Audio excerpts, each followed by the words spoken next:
spoilers? Oh, lots and lots of spoilers.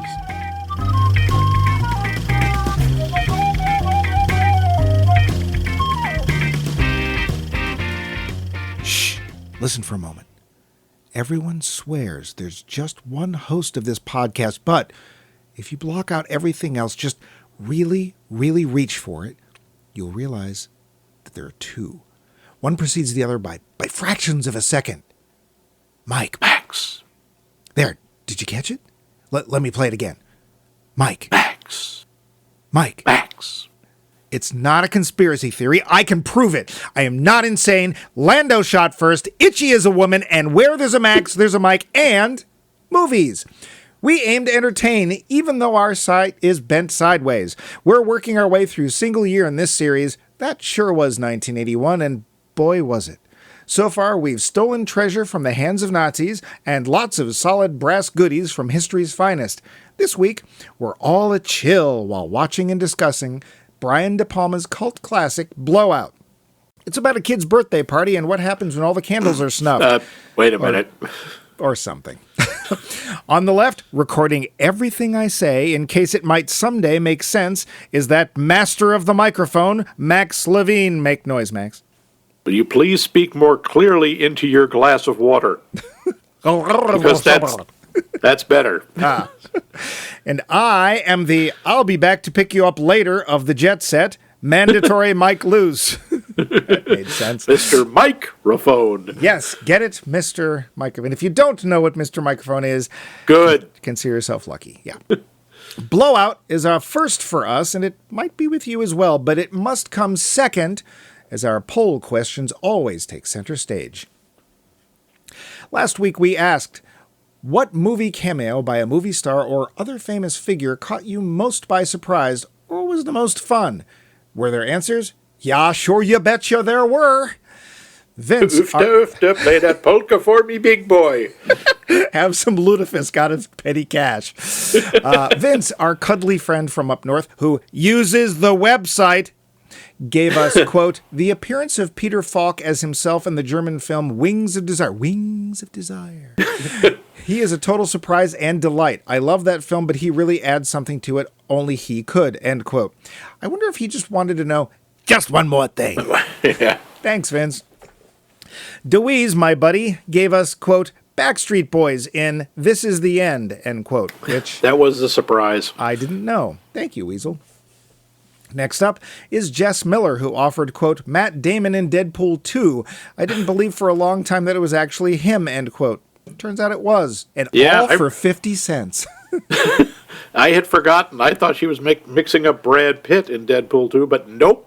He's one of the two rednecks when Cable shows up. She was right. I was wrong. It was the wig. Well, thank you, Jess. Dr. Rebecca Pelkey posted... Oh, I'm sorry, what? They never explained the wig. They never explained the wig. Dr. Rebecca Pelkey posted, quote, I'm going to be a total girl and say, the Green Bay Packers singing a cappella in Pitch Perfect 2, end quote. Wow. Wow, that's a whole lot of cameos. Yeah. Packers! Packers, I don't know who they play, but that's baseball, right? Probably. It's highlight. Okay. Dave had a lot to say. Quote, cameos. I don't recognize actors' faces very well, so never notice the cameos unless I'm told about them. In that regard, Salman Rushdie's appearance on Curb Your Enthusiasm was awesome. It fit in well, and they told you who he was, though I would have recognized him anyway. The other one that comes to mind is Tom Cruise in Pineapple Express. I don't remember if he was the main character or just a cameo, but it was the only time I have seen him out of his usual role, and I liked it. I only recognized him because I was told it was him. My response was, don't be silly, that doesn't look anything like Tom Cruise. Also, of course, my own appearance in Godzilla 85, end quote. Wow!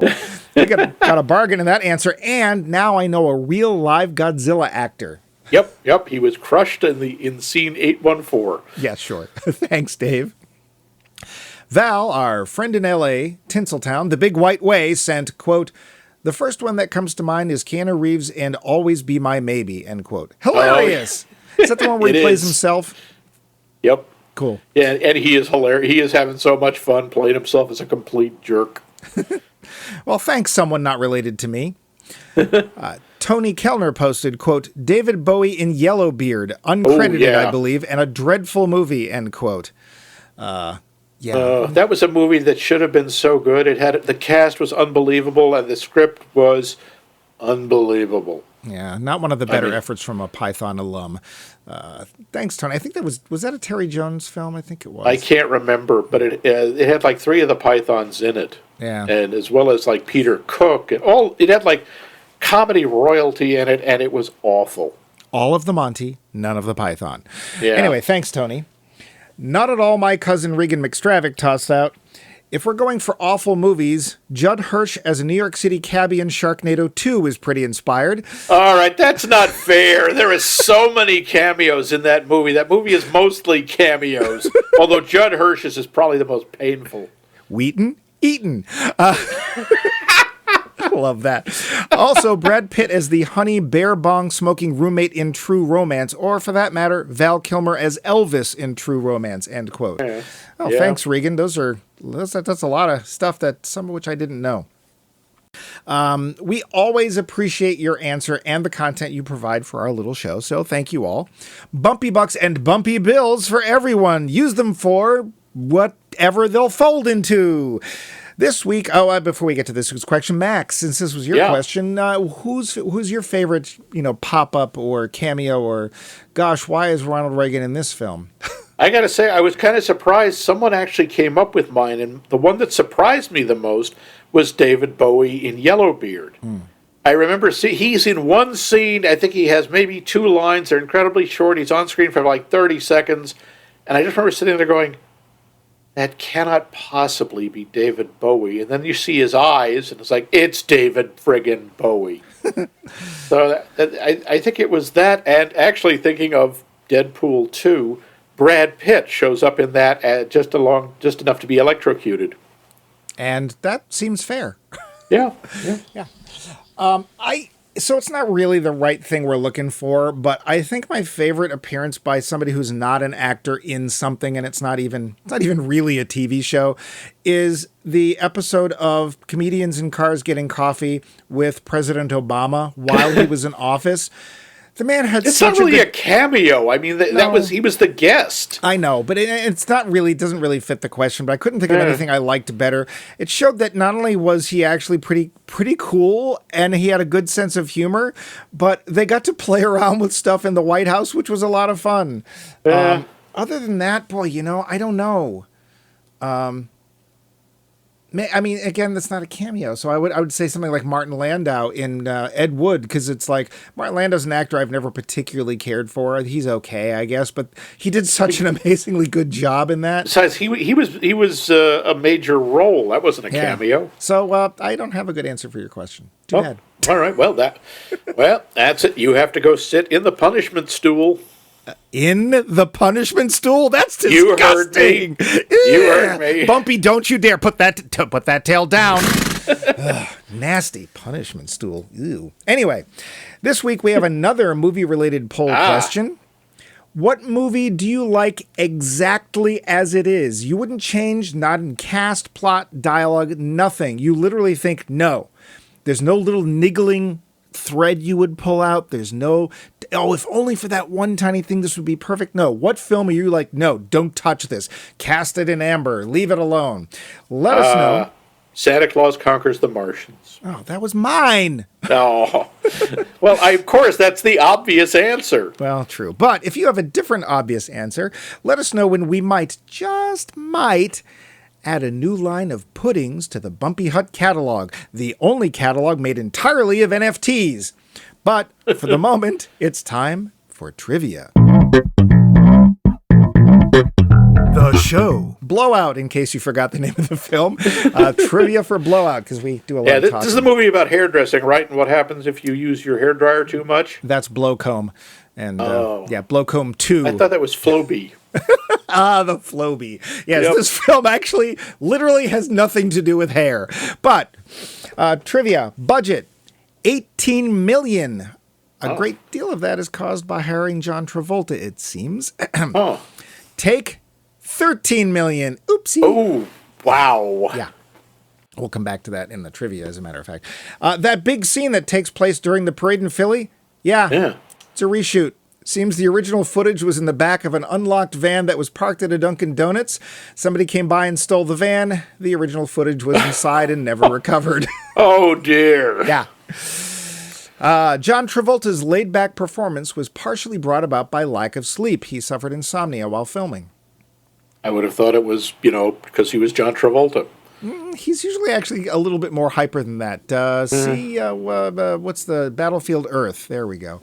Oh, no, don't see Battlefield Earth. Really don't. But speaking of Travolta, his career resurgence, arguably from his performance in Pulp Fiction, came about because this was Tarantino's favorite Barbarino role. I mean, De Palma.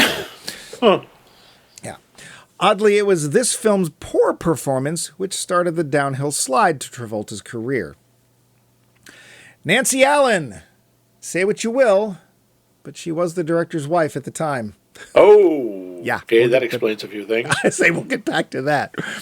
Supposedly, this is one of De Palma's favorite music scores for any of his films. We'll be talking about that too. Mr. De Palma, you have a lot to answer for. There was no real Liberty Day celebration. It was just a recreation of the bicentennial festivities of 1976, or in this case, the recreation of the bicentennial. Yeah. So if you learn anything from our little show, it's don't leave your footage in an unlocked van at Dunkin' Donuts. And don't park it at Dunkies. Yeah. If certain aspects of the plot feel a little familiar, it's because they were meant to. Both the JFK assassination and Watergate were inspirations. Chappaquiddick was also echoed. You can't guess where that was echoed, could you? The funny accent. Yes, that's it, the funny accent. In a case of self-congratulation, Manny is seen watching another De Palma film, Murder a la Maude, on TV before Sally visits him. I wondered what that movie was. It looked like we were supposed to recognize it. Not since the actual Beastmaster drove past a theater playing in Beastmaster 2, playing Beastmaster 1, have we seen something like this. Yeah. Hey, does that bathroom look familiar? Burke murders a hooker in the ladies' room of the 30th Street Station in Philly. In 1985, we'd have another murder in the same bathroom for the movie Witness. So, the other moral to this film is don't go to the bathroom in the 30th Street Station in Philadelphia. Wow, I wish I'd known that. I was doing that in the 80s. Right. Witness. This was one of Siskel and Ebert's favorite films of 1981. Huh. Oh, neat. Do you have any trivia you know about this film that you want to add in there, Max? Just that, Nancy, the one who plays Sally, Nancy Allen. Yes. Where I knew her from is Officer Lewis in Robocop. She's Robocop's partner in all three of the movies. You mean, Officer, I don't believe you're a police person? Yeah. Officer, no way you made it through the academy. Yeah. We'll get back to Miss Allen. Not at all Mrs. De Palma, but totally Mrs. De Palma, at least at this point. You say De Palma, and I say De Palma. I don't see what these people's problem is. Let's get to the plot of Blowout. Knock yourself out. Jack Terry, played by John Travolta, is a sound effects man working mostly for third and fourth grade movies such as slasher flicks. Let me start again. Such as Seals. Jack Terry, played by John Travolta, is a sound effects man working mostly for third and fourth rate movies such as slasher flicks. He records sounds constantly to add to his library, which he uses to dub atmosphere and effects into films. One night, while collecting new noises at a nearby river, he happens to record a car having a blowout, then crashing over the back into said river. Thinking quickly, he leaps into the water to try and save whoever might be inside. The driver is already dead, but a young woman, Sally, played by Nancy Allen, not at all Mrs. De Palma, struggles to get free. Finally managing to break a window, he gets her out. The cop seems strangely belligerent to Jack, and a strange, unnamed government stooge asks that he forget there was anyone in the car and really anything else about the crash. See, it was a presidential hopeful, a state governor that was in the car, and she certainly wasn't his wife. Well, not permanent wife, if you know what I mean. Hey-o. Jack shrugs it off and goes home. When he listens to the tape he was making, he realizes there are two sounds recorded, one directly preceding the actual blowout. Sure sounds like someone shot out the tire to him. Meanwhile, Sally has suddenly developed a case of, gee, leaving town sounds like a good idea. Seems the same stooge has got to her as well. Jack tries to convince her to stay and help him prove that this was no accident. When he finds out that she generally works for a private detective, Manny Karp, played by Dennis Franz, and thankfully not his bare rear end, and they catch roaming husbands as a thing, he's certain the whole thing was a setup. But things are not going to be so easy. Rogue government creep Burke, played by John Lithgow, this is an amazing cast, will stop at nothing, not even his boss's orders to get rid of everyone involved. Can Jack prove his theory before Burke murders everyone who gets in the way of him murdering everyone? Or will the evidence finally see the light of day and expose the corruption of the system? We're not telling, though we were totally not paid off not to. The end. The Lowdown. Yeah, the cast. Wow. I do have to say, with Burke, the way when he's on the phone, all I could think of were the cops from Hitchhiker's Guide to the Galaxy, the radio play, or one of them says, "There's nothing stopping us blowing up this entire planet, plus 2 or 3 others we noticed on the way in." Like, yes, I'm just going to, kill you, I'll kill you later. I just like killing. What can I say? I'll kill any of you homos if you touch my stuff. Lighten up, Francis. So let's start with the cast. Why not? John Travolta. I'm not a huge John Travolta fan. I think this may be my favorite performance of his. Oh, really? I still like him as Vince Vega in Pulp Fiction. Well, yeah, I don't. And the main thing with this is he doesn't dance. And when he dances, that's when he's at his best. I never saw Saturday Night Fever. I never saw Staying Alive, which I heard is also a good idea. But he often tends to be a little bit over the top, a little bit broad. He's fine in Welcome Back, Kotter, because it's meant to be a broad comedy. Well, but he's very quiet and understated in Face Off. No. No, he's not. No, not at all. But he is here. And I actually like his performance. And apparently it's because he was sleepy. Okay.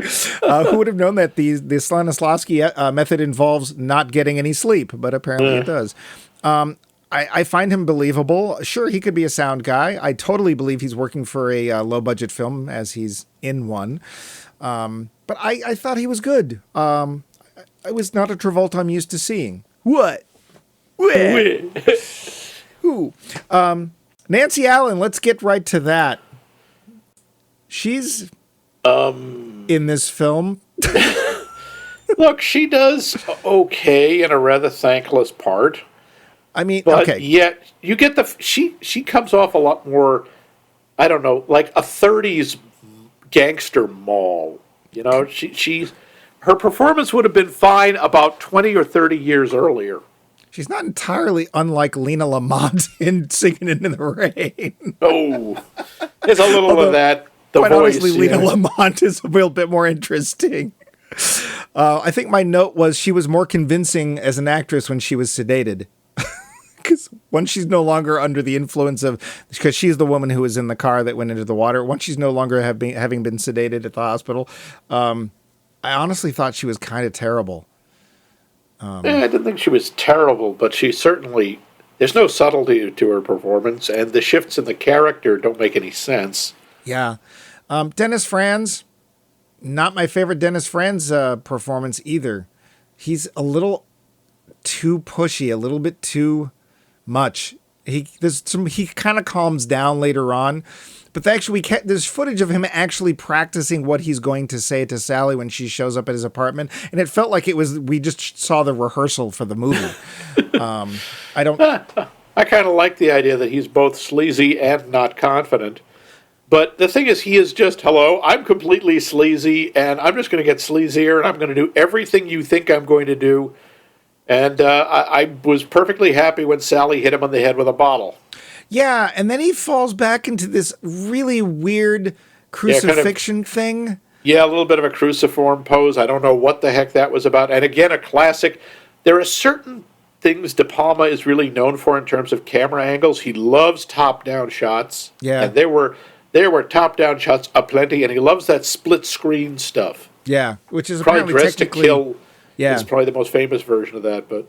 Apparently, technically, it's pretty hard to pull off. You actually have a split lens, and you somehow managed to keep both something very, very close in the foreground and something far away in focus.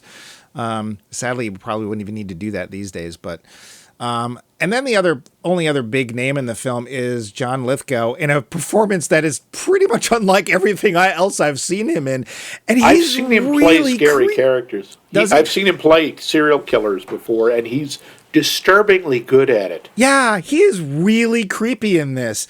And he basically goes rogue. There's a point where the government guy who's like set this whole thing up is basically saying, you need to back off. I didn't say anything about killing anybody. He's like, yeah, I think killing people is the only way this is going to work. Don't worry about my check. I'm fine. Bye. Click. Yeah, his job, he had been hired to just cause an accident so the cops would come and find the governor, who was a major presidential challenger, would find him in the car with a woman who wasn't his wife. Yeah. That was it. It was supposed to be a scandal. It wasn't supposed to be murder. And this guy just decided to kill him. Yeah. And everyone else, basically. Well, he actually starts not randomly, he starts killing women who look like Sally in her neighborhood to establish the idea that there's a serial killer going around. Yeah, and then her death won't be like looked into any too deeply, which is again very. I'm sorry, yeah. I was going to say, which was like just horrific, yeah, and it just really shows you how horrible this character is, and he is utterly calm through this whole thing. And I don't even know if his motivation is like, oh, I'm doing a good thing by helping the government, or it's just like, oh, good, somebody hired me to do something, and I get to kill some more. But. Yeah. You know, he's supposed to be, forget which character from Watergate. G. Gordon Liddy? Yeah, that's who it was. String him up with a piano wire. Have some pretty rat. Much. You just get to that point in the film where you finally meet him, because he's hinted at throughout the film. And then we meet him in this conversation in a phone booth, and it's like, oh my God. So hats off to John Lithgow, because I think he does a great job in this. Yeah, when he's doing he's calling the police and confessing that he's killed one of these women to get the idea that there's a serial killer. The performance he does on the phone is like, holy crap. Wow, John Lithgow. Burke is really good. Yeah. Yeah, and again, this was very timely. This is the early 80s. People were still remembering the Son of Sam killer. Yeah. Well, of course, my first exposure to John Lithgow was in Buckaroo Banzai. So I'm sitting there taking this performance and going, what's the matter, big booty? I was like, this is the same guy? Okay, sure. No, he's got incredible range. My first exposure to him was The World According to Garp, where he played a transvestite. I think a transvestite or transsexual, I can't remember. So, yeah, again, I liked John Travolta, Nancy Allen. Apparently, Travolta had to convince De Palma to choose Nancy Allen, even though it was his wife. And he didn't want to choose her because she was his wife. I wish he'd listened to his own directorial voice, because I just don't think she's good. Also, there's times where people are dubbed. I listen to this with headphones, and it's like, oh yeah, it's a sound movie. There's times where the dubbing is actually terrible. There's a doctor in the hospital. It's like, I don't even think it's the same actor. Yeah. It's like, hey, you in the hall, can you come in and dub these lines? Okay. And the plot, the story is really interesting, and it moves along nicely, although there are a couple of points, like when Sally goes over to confront Manny about the setup, and he's like, yeah, no, I can't tell you nothing. She goes, just level with me. It's like, okay. Yeah. It's like, I can't tell you anything. Please? Well, all right. Damn, you worked it out of me. Like, yikes, you would fall apart under interrogation, Manny. And also, Sally is so clueless that I can't believe she's still alive. Yeah, she really is painfully naive. Yeah, and in the places she's working, so she's working for Manny, who is this really, really scummy private detective who specializes in not necessarily just catching husbands straying across the field, as it were, but setting up the circumstances on which this would happen. So even if the guy hadn't done it, he basically constructs it so the guy will do it, and that's when they catch him. So, and he lives in this little really crappy one-room apartment. Obviously, he's never picked up after himself, the whole thing. And he doesn't wash his hands after he pees. Well, and he doesn't flush either, and the door's open, so it's like, great. So, hey, you know how much you're going to love seeing Dennis Franz's ass on Hill Street Blues a few years later? Well, now you get to... NYPD Blue, whatever. Now you're going to see him pee.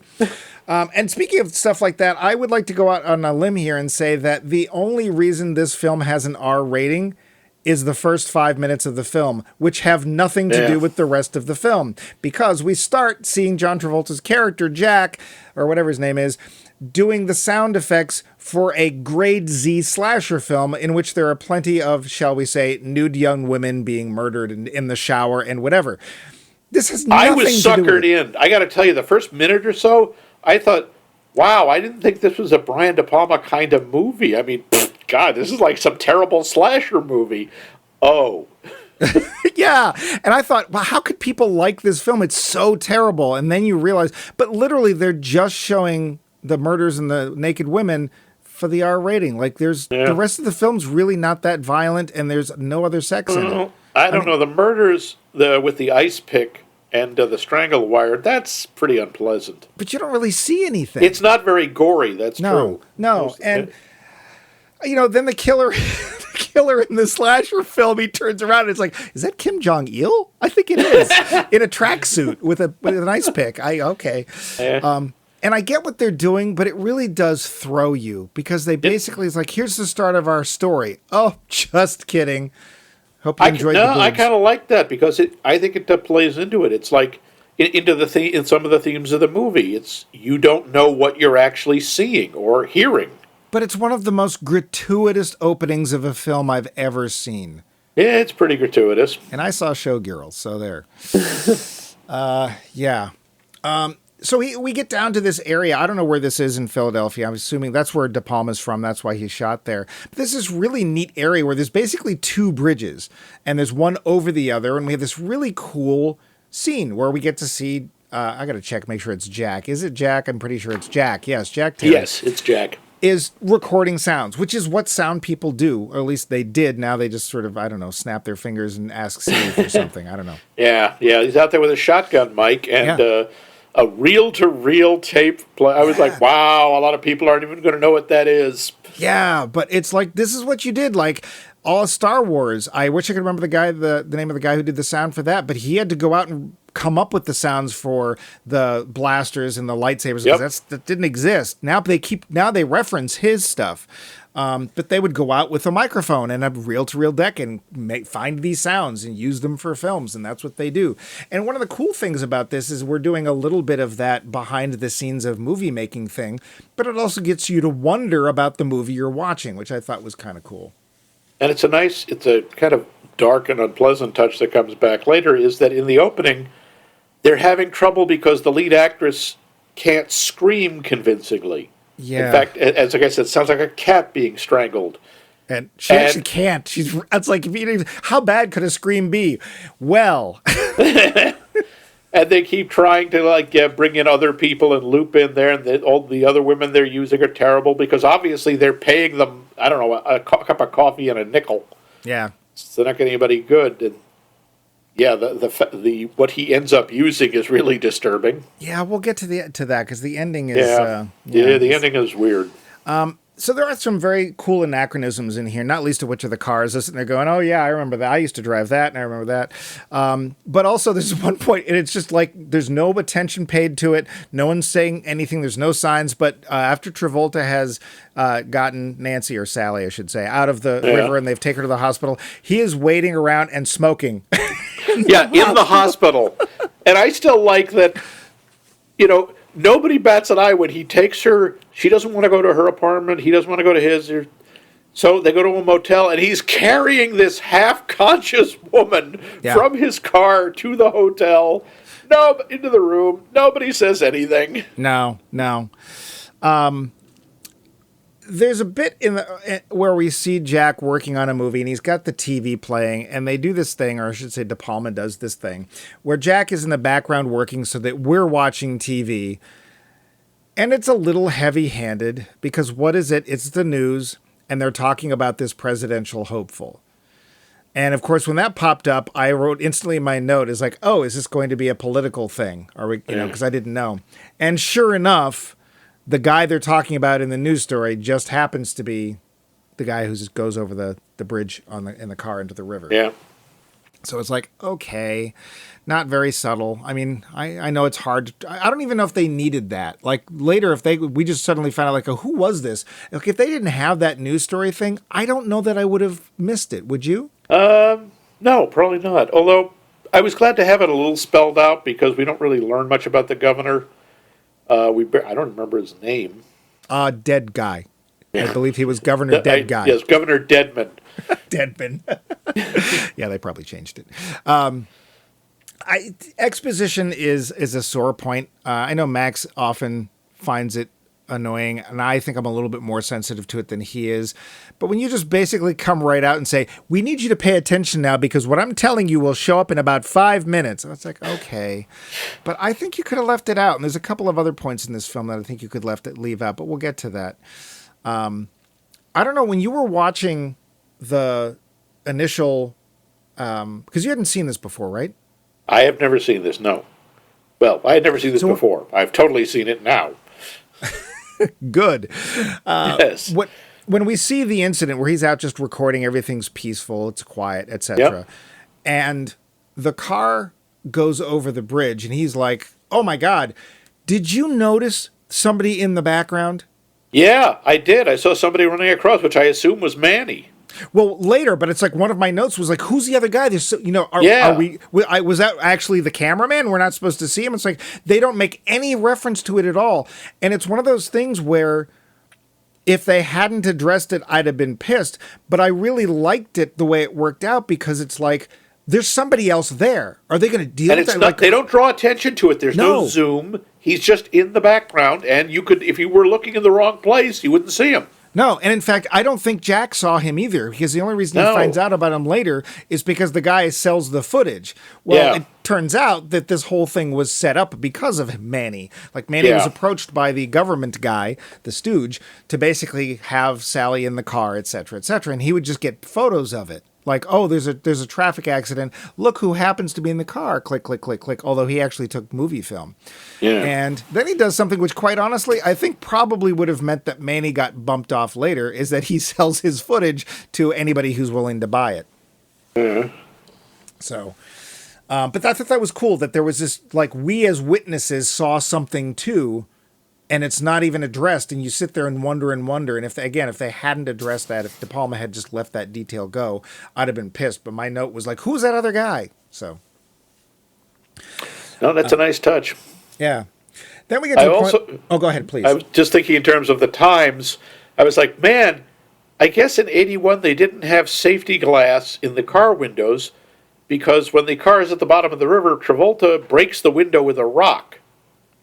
Which underwater is difficult enough, but nowadays you couldn't do it. Well, the safety glass, all it does is it causes it to break into tiny little not sharp pieces, which it, to be fair, does. I'm glad it wasn't candy glass, although quite honestly, I think candy glass would have dissolved. Yeah, it just would have melted. I don't know. So usually, like, I have a tool in my car in case I ever flip over upside down in the water because this is how my mother believed things would happen, and she might be right. I don't know. But what it is it's like a hammer, except it comes to a point. And the idea is that the force at that small an area, because it's all concentrated, would actually break the glass. But as we all know from having watched Mythbusters, the thing to do is to be as calm as possible, hold it to the very last, take your last breath from the roof of the car where the air goes at, and once all of the water has filled up the car, you can then easily open the door and go to the surface. Yeah. But who of us is going to be that clear-headed at the bottom of a river? Not me. So then they print a bunch of still frames of the film in a magazine, and Jack goes and gets them and cuts them out and makes it into a flip book. Well, here's the problem. He then films it. Yeah. Now, we're supposed to be looking at behind the scenes of filmmakers, and the sound part looked pretty convincing to me. The problem is that I was in film school in the 80s. he takes a bunch of squares with no registration at all and manages to line them up perfectly and make a little animation. So that kind of bugged me. But, the editing and stuff, that's stuff that I did in my brief stint in film school. And it was that complicated and that annoying. So, yeah. Once again, a very different time when you watch, the tape with the film and audio tape with sprocket marks on them. Yeah, that was mag stock. That was 16. In his case, 16 millimeter mag stock. I had to work with that stuff. And basically, you take your soundtrack and you dub it onto what looks like film, but it's actually in the shape of 16 millimeter film. And then you have to line everything up. He had a Moviola. I had a flatbed editor. But oh my God, is that a pain in the neck? That whole thing where he's rubbing back and forth to find the exact frame for the sound. Yeah. That's how they used to have to do animation for the voices. You had to know which frame they said the letters on. So some poor schmuck had to sit there with every line of dialogue for every Bugs Bunny cartoon and figure out where that stuff was. And that's, Jack is clearly very good at what he does. He also has kind of a tragic backstory, we find out of. He was I think he was in Vietnam, he said. He's in the Army, and he worked for the police. Yeah. Tell us about what he did with the police. Yeah, he worked on something called the Crown Commission, which I don't remember if that was a real thing or not, which was basically in New Jersey tracking down corrupt cops. And he had a guy wired for sound, and they didn't compensate for the guy getting nervous and sweating. It shorted the battery out, and that blew his cover, and they killed him. Yeah. Clearly, he feels bad about that. And I thought that was a really interesting parallel, because at the end of the film, we have to do the same thing again with Sally. Yeah, he's got to wire her for sound as he goes to John Lithgow. I got to say, by the way, John Lithgow, I know we talk about, yes, he's this, super efficient, cold-blooded killer. Some of the ways he kills people are kind of stupid.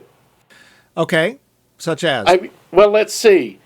Tackling this woman and rolling down the side of a construction site with her, and then stabbing her with an ice pick. In the shape of a Liberty Bell.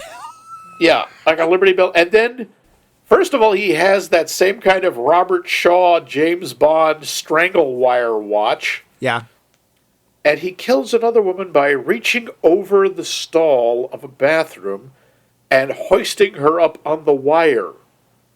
That is such a risky way to do it. If she had glanced in his direction and taken a step, he couldn't have reached her. I really liked that scene, though. I thought it was really creepy, the fact that she almost catches him. I thought it was actually really effective. The Liberty Bell pattern stabbing thing, I was like, wait, what? Just reminded me of an episode of the old Dick Van Dyke Show, but whatever. Okay. Yeah, well, he had apparently freckles in the shape of the Liberty Bell. Oh. But... yeah, it seemed he was a little sloppy at the construction site. Later on, he goes after a woman at the bus station where she was originally seeing this is actually the same woman in the stall. So she was originally seeing this nice young sailor, although that whole scene felt really cartoony to me. It was also very gratuitous. She's very clearly a hooker. Yeah. And basically goes and gives the guy a good time in a phone booth, and they're haggling over the price, as George Bernard Shaw says. Yeah. So let's get this right out of the way. There are no women characters in this film that aren't treated pretty badly. Yeah, pretty much. I don't know enough about Mr. De Palma's films to know if this is a theme. Not sure. He does. I mean, the Untouchables, there just aren't a lot of female characters. Yeah. And you know what's really surprising to me? That in Philadelphia, there's no black people. Did you know that? No. There was one black doctor. Yeah, the one who was badly dubbed, and you only saw him from behind. But sure. Yeah, he was Philadelphia's black person. Yeah, it's an official. It's an official post. Yeah. This is, we can sit there and wave our hands and go, it's the early 80s. That's what happened. But we can also even on the street. They didn't even hire any black extras. Or in the parade, which they had to reshoot. Okay. So, we can quote unquote make that excuse, but I think it's more a case of, again, we'd like to point this out. There's no Asian people. There's no Hispanic It's a very people. white movie. Yeah, it's a very white movie. Obviously, the lesson to learn here is don't do that. Have a nice, varied cast. This is a weird shout out, but there's a show on Apple TV Plus called Foundation, which has got to be the most varied cast, I think, of any TV show ever. It's literally a point where it's like, I think there's a white person in it. And that's cool. It's actually really nice. I like bringing different cultures into. Doesn't necessarily have to be a main point of the film, but hey, I'm willing to bet there's more than just white people in Philadelphia, no matter what decade it is. So, well, that's just crazy talk. Yeah. Yes, I've been there. There were plenty of not white people. Yeah. Let's if we can't talk about the soundtrack. That was so odd because for long stretches there isn't one. There's no music. And then suddenly, the music grabs you by the collar and punches you in the face. And it's sometimes inappropriate. There's a scene where this cop gets killed, and the music is sort of like lilting and like, oh, I don't feel entirely fresh, Mom. What do you do? And honestly, I think the music is just terrible. The soundtrack is very, when it's there, it doesn't fit. No. It's kind of jarring. And the thing is, I think De Palma is known for good use of music. But I don't think it worked in this. Well, what the other film we watched of his was it that Mission Impossible? Yeah.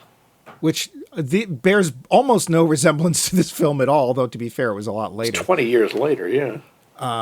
Yeah, I made a note of it. It's like usually music, either it's really rousing and exciting like Indiana Jones, which we talked about a couple of weeks ago, or you don't even notice it and it's not even there. This was just sort of, and it wasn't like Albert Glasser who pummels you with music. It just was bad.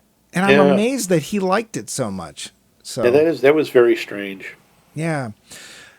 There was one shot in the film that really messed with me, and I honestly think was a bad directorial choice. Which one?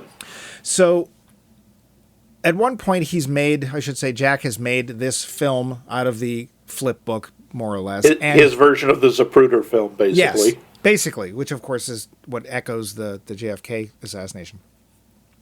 And he goes to hide it because wisely he thinks, somebody might be out to get it. Well, the problem is we see him hiding it from outside his apartment, looking up through the window. What are we meant to think by that? Yeah, we think somebody is watching him and therefore will know the hiding place, even though apparently they don't. No. They do break into his studio and erase somehow every one of his tapes. I guess they walked through with a really big magnet. Well, so there was a scene where we see Burke going through his trunk and we see a box that said tape eraser. But was it a gun? I mean, because that's a lot of tapes. The best you could hope for is we had one of these in high school. It's this big magnet-shaped thing, but only the ends are actually the real magnets, and they are so strong that if you try to pass a piece of steel between them, you do not have the strength to make it keep going. It will be knocked next to, and I think it actually was a bulk eraser. He would still have had to take every box of tape in this vast library of sounds and pass it through this thing while somebody outside, the secretary, was like, no, he's not there, but you can wait as long as you want. Now, you see, I figure he brought a very small nuclear device in and used the electromagnetic pulse from it, and just no one noticed. A pinch. Yeah, that's right, a pinch. It's nice to be working with proper scoundrels again. That part was weird because... And it's the really sad part, of course, is those are sounds he's been collecting for probably decades, and now they're all gone. But, somehow he managed to erase all of Jack's tapes. Okay, fine, whatever. Sure. But that shot makes us, because we see Burke watching other people. So we know that he's got Jack under surveillance. We know he's tapped his phone. But, I don't know what that shot was for. Unless it was just it was a red herring. Yeah. The shot I did like is that weird rotating shot in Jack's studio. He runs out to get something, and he comes, and while he's there, the camera just circles, and you see all the tapes hanging, and it's oddly unnerving. Yeah. There's also a scene where Manny and Sally are talking, and that's, again, Dennis Franz and Nancy Allen, and the background behind Manny is very, very red, and the background behind Sally is very, very green. So there's a very neat interplay of color there, and he only uses it right there, but it was a really neat way of sort of I hadn't thought of that, but that's right, Yeah. The overhead shots, in general, I didn't mind those. Those were actually pretty cool. But some of the movie felt kind of clumsy to me. I was kind of surprised. Like, this has become a real cult film. Like, a lot of people, including Tarantino, really like this film, and they think it may be De Palma's, at least in his early work, one of De Palma's best. Huh. Yeah. That weird Christ imagery, I don't get that with Manny in the Bed. It's very strange. Yeah. And then there's the ending. So where are you starting the ending? Because this is important. I'm starting the ending with when Burke takes Sally and starts taking her away on the subway. Okay. I thought that part was pretty cool and creepy. Again, Atne Ute Eitbre, if you know what I mean. Yeah, she really was awfully trusting of this guy. I mean, we do get it set up that she doesn't watch the news, so she doesn't know he's not the reporter who's on TV all the time. Which is fine. Which is okay. Because maybe she watches Channel 5 and he's on Channel 7, whatever. And then suddenly Jack is chasing her above ground through the parade. That was a little, again, jarring in that this hasn't been like a chase action movie up until these last 15 minutes. Yeah. But it kind of works. It heightens the tension. And I'll disagree. No? You didn't like it? No. Okay. So here's the problem. There's two big problems. One, there's no way that all of those cops and firemen that we see Jack go through wouldn't have just stopped him. Like, nobody tries to do anything. They just get out of his way. And he's literally driving through a parade. Not really 1976, but Liberty. Yes, and when they pull him out of the car and he's in the ambulance, he's not handcuffed to the gurney. No, there's nobody watching him. He would have been, because it's like, this guy's a lunatic. You may have, who knows how many people he injured driving backwards through this parade the wrong way. Yeah. We'll just toss him in this ambulance and not pay terribly close attention. Also, this is weird, when he's driving through the parade, parades mostly do this, it's right in the middle of the day. And then when he wakes up it's at night, and Sally and Burke have gone, 4 subway stops? I would have cut out the whole parade scene. We could easily have gone from the subway car. He knows which one she's on. He knows that she's on the Franklin Express. What does that mean? It's going to Franklin, okay? Cool. He goes and takes it the next train, or he goes up and takes his car and drives to Franklin Square, whatever, and then continues listening to her over the wire. The listening to her over the wire was pretty cool because, again, she doesn't think to say, oh gosh, it sure is busy here on Carlton Street. Yeah. And there is a kind of a cool will he find her, won't he find her sort of thing with the wire, and that's cool. The whole added driving through people, basically also tainting the character of Jack for no particularly good reason. I would have just cut it out. Like, you reshot it, you should have let the Dunkin' Donuts thieves have it. All right, that's reasonable. I thought it worked, but I can see that. So, and what surprises me is the ending, or the not quite ending, but the climax of the action sequence where Burke has taken Sally and she gets away and he catches her and he's going to strangle her and stab her to death. And Jack shows up and he kills Burke and he's too late. Yep. Sally's already dead. That surprised me. I was surprised by that too, but what really surprised me was that somehow Burke, this really creepy, able, sneaky, weird guy who's holding an ice pick, can have John Travolta come from behind and allow himself to be stabbed with his own arm and his own ice pick. I thought about that, but two things. One, he wouldn't have heard him because there were fireworks going on, which is why he chose... I have no problem with him sneaking up behind Lithgow. It's if you're on top of somebody, you can just make them stab themselves a number of times. Burke didn't even fight. Yeah, and Burke is a lot bigger than... And John Lithgow is huge, by the way. He's like 6'4", 6'5". He's much bigger than Jack, and he's probably trained. The only thing I figure is he enjoyed it. I mean, we hear later the sounds when Jack keeps listening, because Jack managed to record the sounds of the murder, and as we see in the end, he keeps listening to them over and over again. And then... And Burke is making some pretty weird noises, kind of like he's really kind of getting off on it. I think he was distracted. Not only did I not buy Travolta being able to stab him without any resistance multiple times, The official report comes back that, oh good, the serial killer has died when he was trying to get his last victim, and she managed to kill him. Yeah, that was an interesting... Obviously, this was a question of, let's not bother investigating. I guess. But then, the real end of the film, so that recording that Jack made of his, I guess, girlfriend, Sally, dying and screaming, he uses that recording for that horrible slasher film that they can't find. Yeah. And I was like... He uses her scream. Yeah. And what was your take on that? I was like, wow, either we really misjudged Jack or he really is a jerk. I just have there, Jack, you're a jerk. Yeah. I couldn't tell if he was doing that to continuously punish himself. I am was not such sure. a way to cheapen somebody's life that I was just like, what are you trying to say with this? I'm not even sure. All I figure is what happened. He obviously left and didn't tell anybody and just left the two of them there, and the police made the assumptions and probably didn't investigate too much, especially when they figured out, because, there's a whole thing of the police were covering up the possible crime, and Sally was a loose end. They would have probably been happy that they could just go, oh, yeah, she was just killed at random, and she killed her attacker, and now everything's done. Yeah. And I think it was maybe his little way of trying to keep her alive or keep that, making so she wasn't just gone, erased. There was, maybe, I don't know. It was such a bizarre thing to do. I couldn't really come up with a good explanation for it. It was a head scratcher.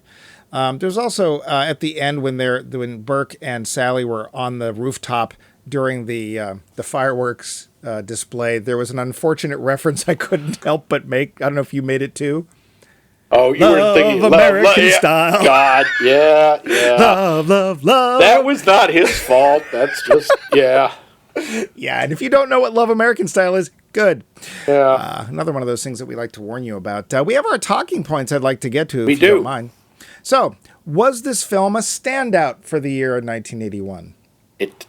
Apart from you said Siskel and Ebert liked it, I remember hearing about it, and I remember seeing the preview in the movie theaters, and that's it. I don't think I knew anyone who saw it. Well, it was a very interesting mix, because the reason I even knew about this film is because I remembered seeing the sneak previews episode with Siskel and Ebert and them saying how much they liked it. And I think there was also one of their best of, or directors we really like or something episodes where they specifically referenced the scene where Jack is listening over and over to the blowout and realizes there's a gunshot there. And the cool thing too is that he does it in a way that allows the audience to finally hear it for themselves too. It's not just saying, see? And apparently this film was very critically well received. Huh, okay. But people decided, really? What do critics know, and didn't go. So, yeah, it was sort of a stand-up by not being the stand-up people thought it was going to be. Interesting. Yeah. Did this film significantly affect films that came after it? Oh, I think that's pretty clear. Oh, yeah. Never mind just Tarantino, but a lot of the style of the gritty, nasty... a lot of the camera angles, I think a lot of the cinematography did. De Palma, say what you will, he does influence a lot of people. I felt more he was actually reflecting techniques I'd seen in the 70s, specifically The French Connection. That is a very grainy, gritty film. And, of course, one of your favorites, The Godfather, also very grainy, gritty. I feel like he was just another player in that playground. And obviously he did. You pointed out Tarantino. I can't say that he didn't affect films. I just don't know that I've felt that influence. So I'll give you the point and just go, if you say so. Does this movie reflect 1981? I think so. Again, I said the echoes of Son of Sam, and you pointed out Watergate, Chappaquiddick. The whole idea of the political conspiracy, which admittedly had been building through the 60s, and this was a post-Watergate era. So, yeah, there's a lot of that. Also, the idea of the dirty cops from other movies like Serpico, and also the various investigative panels that were starting up into the 70s and 80s. Yeah, I think this is a very early 80s movie. I think it's also that Philadelphia isn't prettied up at all. Yeah. It's a lot like New York City was during the 80s. New York City, if people don't know, during the 80s, I forget, did it go bankrupt twice or just once? I think once. I think it defaulted, which is somehow different. Like, if you can imagine Manhattan, parts of Manhattan, Manhattan, looking like a war zone, there are times in the 70s and 80s when that's how bad it looked in Manhattan. Yeah. And Philly, I don't know as much about Philly, but... They were showing some particularly bad parts. Philly had some perfectly nice parts in the 80s. I was there. So did Manhattan. Philly has some dangerous places. It has some sleazy places. That is absolutely true. Yeah, I think it reflected... I don't think it was trying to reflect the politics of its time, but I think it reflected its time very well. That's what I've got for our little questions and my notes. What about you? Do we miss any of your notes? No, I think we covered everything. Cool. Well, then we should get to the line roundup. Up. The roundup. So, Max. Yeah. You did not see this when it came out. I did not. I saw this yesterday. Yeah. That was the first time. Was that the day before? Well, what's your overall opinion? I think it's interesting. I can't say I enjoyed it. Okay. It's, again, one of those movies which, while you can somewhat empathize with the characters, you don't really like them. Jack really is kind of a jerk. I don't like the way he treats Sally. Most people treat Sally pretty badly. Yeah. The way it ends with... It's like, oh, wow, you are an amoral little crap, aren't you? Either that or you're so badly broken, but we don't know. Yeah. Again, I thought some of it was interesting to watch. I was engaged. It moved along nicely. Yeah. I didn't feel long, but what about you? Well, this is one of those films that I'd heard about and thought, I chose it because it was not the usual film. Not Indy Jones. I would not have, if you put these together and said, did these come out anywhere near each other? I would have said, nah, this is probably late 70s, like, 76, 77. It's like, no, it's the same year as Indiana Jones or other films we're going to watch in this series. It's like, I'm glad I saw it because it's lauded as one of those films. Mm-hmm. I think it's very uneven. I totally would cut out that parade scene. It does not add anything, and it sort of makes it a different movie. There's some really good scenes of tension in here that I think work well. John Lithgow's unfortunately terrific.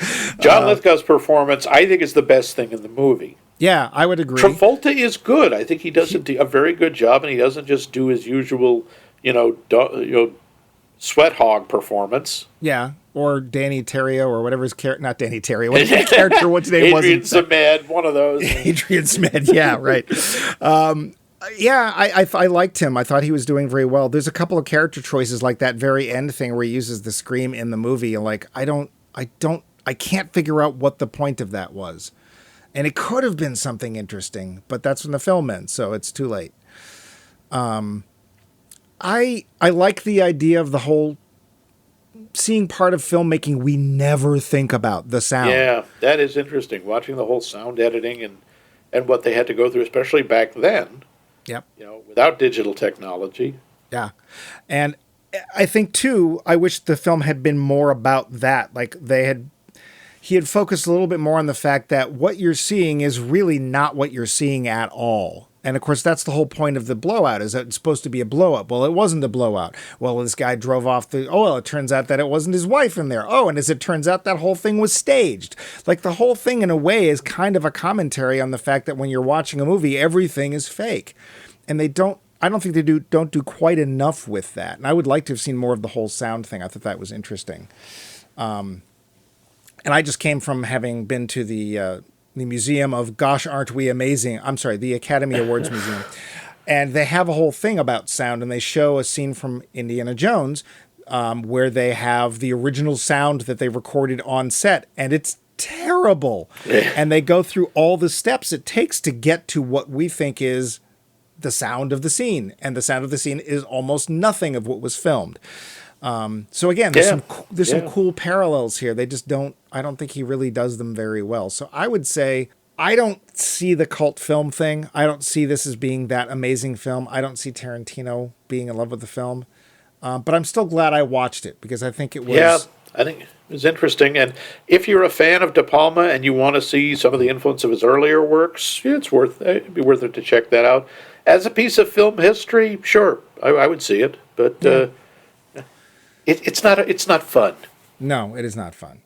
But we have the poll question to go over again, and yes, the we ways do. You can answer us. The poll question this week is, what movie do you like exactly as it is? You wouldn't change a frame, nothing. There's no plot threads, there's no dialogue, there's no cringy moments, nothing. You think, and I'm saying that you think it's a perfect film necessarily, but for you, don't touch this. Put it in amber. Case it in carbonite. Carbonite? That's right, Spot Baker. Let us know, and you can let us know by email, and it'll get extra bumpy bills if you do. Just saying. Us at maxmikemovies.com, which of course gives you the idea that we have a website, which we do, which is maxmikemovies.com. And hey, there's social media because people do social media. We are on Facebook and Twitter as Max Mike Movies. And lastly, if you're listening to this, you probably are already listening to it from one of your favorite podcast apps, whether it be anything like Spotify, iHeartRadio, Google, Apple. But you already know that part. And heck, we're probably places we don't even know. We're still stuck in 1981. And to get us out of 1981, we will claw our way through what film next week, Max? Well, we're going to look at the 1981 brutal condemnation of the modern army, vicious, dark pictures along the ways of Full Metal Jacket and Platoon. Bill Murray's Stripes. Ah.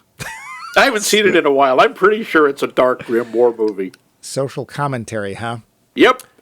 It's not at all about a flunky joking his way through basic training and then driving a suburban assault vehicle into I don't remember. Nope, I'm pretty sure it's not. Well, I guess the only thing I can say to that is that's the facts. Jack.